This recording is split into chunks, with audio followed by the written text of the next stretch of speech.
trouvais que toute mon inspiration venait de mon expérience en tant que noir déjà, mon expérience d'immigration et pas juste la mienne mais celle des autres aussi. Je trouvais que c'était vraiment ça qui me donnait envie de créer, de raconter. Donc me raconter et raconter les autres aussi.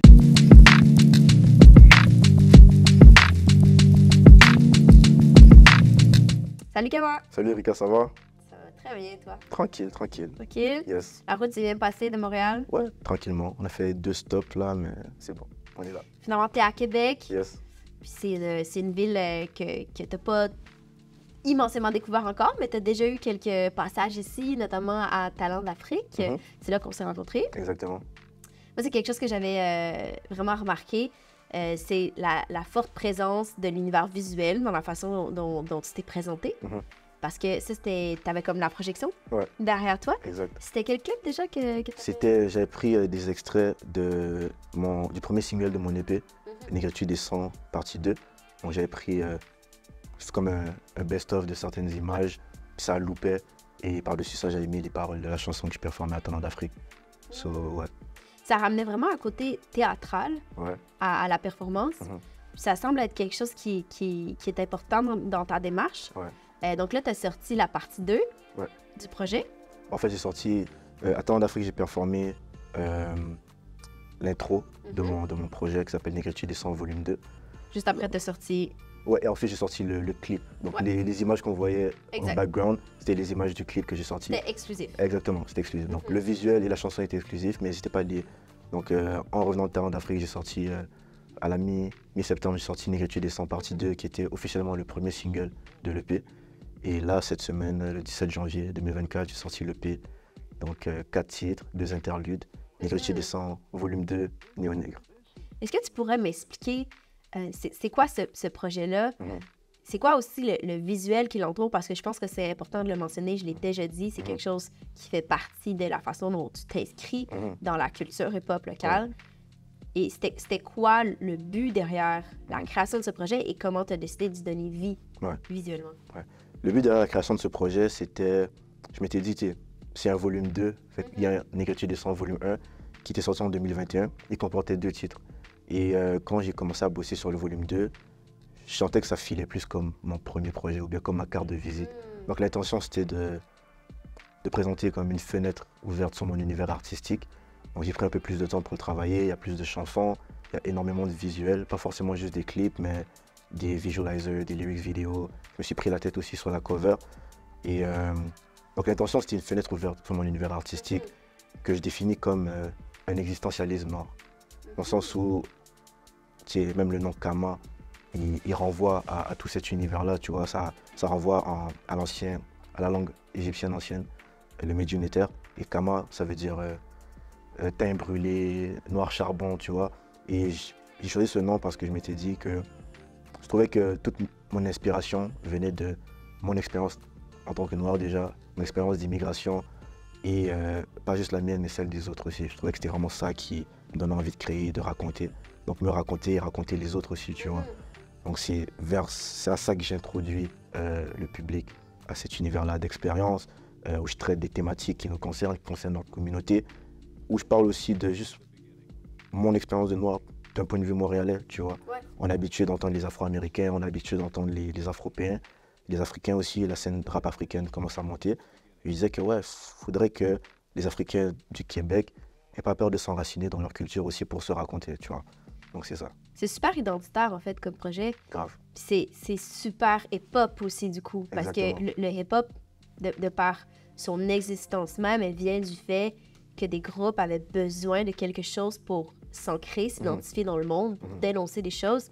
Ouais. Et donc, tu parles pour toi, mais tu parles aussi pour une diaspora. Exactement. Est-ce que tu dirais que la politique a une bonne place dans le rap québécois? Ou est-ce que c'est quelque chose qui te déplaît, là, si je te décrirais comme un rappeur engagé? Ouais. Est-ce que je suis un rappeur engagé? Je pense que mes thèmes, mes sujets sont engagés. Après, je pense pas que la position du rappeur et activiste, c'est pas celle que j'ai, c'est pas celle que je veux non plus. Je veux dénoncer dans ma musique, mais dans ma vie genre de tous les jours, c'est comme je dissocie un peu ce que je fais pour ma communauté en tant qu'individu dans la société et dans l'art. ils sont liés, mais pas liés aussi, d'une certaine façon. Je veux pas le branding du rappeur comme ça, là, genre, non, ça me parle pas. Non, mais je trouve que tu as une bonne façon de le faire parce que parfois, ça peut tomber dans le cliché Exactement. si justement c'est pas bien fait. Mais tu es vraiment bon pour amener ça d'une façon qui est cool, Exact. qui fait que les gens sont ouverts à ça, des gens qui peut-être de base n'auraient pas l'instinct à même s'intéresser au sujet que tu portes.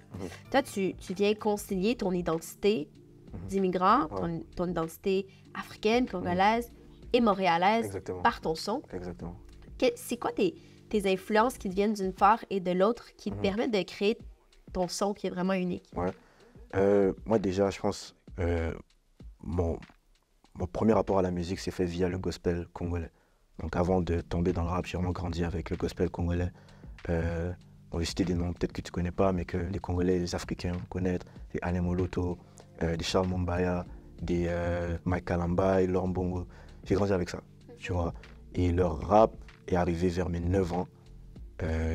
C'est même pas, en vrai, j'ai découvert le rap dès que je suis arrivé au Canada. Parce que... T'étais jeune? Ouais, j'étais jeune. Mais à l'époque, il y avait Musique Plus qui Ouais, diffusait beaucoup de rap. Donc, c'était comme impossible de ne pas se prendre la gifle, tu vois. Donc, ouais. À Avec les l'époque... visuels, d'ailleurs. Exactement, Fait avec que les clips. t'as les deux qui ont été traités en même Exact. temps. Donc, moi, j'arrive avec ce background-là de Congolais qui a grandi dans une famille très chrétienne, tout le gospel. Et je découvre le hip-hop. Mais à ce moment-là, je ne me prends pas encore la vraie claque parce que c'est du hip-hop américain. Ça me parle, c'est musicalement, mais ça vient me chercher, tu vois. Ça vient plus tard, vers mes 13 ans, là où je découvre la section d'assaut. Ou bien, je me prends tout un album de la section d'assaut et c'est le point de départ. Parce que la section d'assaut, c'était un peu la même chose que je fais avec leur formule. Donc, une équipe de 7 Africains qui parlent de leur expérience d'immigrants à Paris, dans Paris même. Et là, je me suis retrouvé.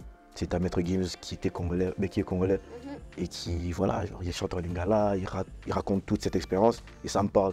Et à la même période, je me prends Youssoupha aussi, qui est congolais, donc même chose, et qui avait déjà à l'époque le thème de la négritude que j'ai repris un peu de la même façon que lui. Donc j'ai grandi avec tous ces rappeurs d'origine africaine qui sont ancrés dans leur culture, qui la revendiquent et qui parlent aussi de leur expérience en Occident. Moi, je me suis toujours retrouvé dans ce genre de rap-là. Et c'est ça, je pense que j'incarne ça. Ouais. T'incarnes un pont, en fait. Exactement. Et puis, ce pont-là, il n'est pas juste pour toi, il est pour ta communauté parce que tu le dis. Toi, tu t'inscris dans la communauté locale au sein d'un groupe aussi. Puis, notamment, j'ai vu que tu avais de la merch en circulation. Ouais. Ça, c'est une bonne façon aussi de faire circuler le mot. Mais pas juste à propos de toi en tant qu'artiste, mais de tout ce que tu revendiques. Exactement. Tout le message que tu portes. Ce que je représente et ce que j'incarne 100%. Ouais, t'as tout compris. Mais c'est vraiment cool. Moi, je vois qu'il y a un bel engouement pour toi du côté de la scène montréalaise. Récemment, tu as fait le 11 MTL Freestyle. Ouais. Fait que 11 MTL, pour ceux qui ne connaissent pas, c'est un gros web média montréalais qui se concentre à donner de la lumière aux artistes hip-hop. Il y a le podcast.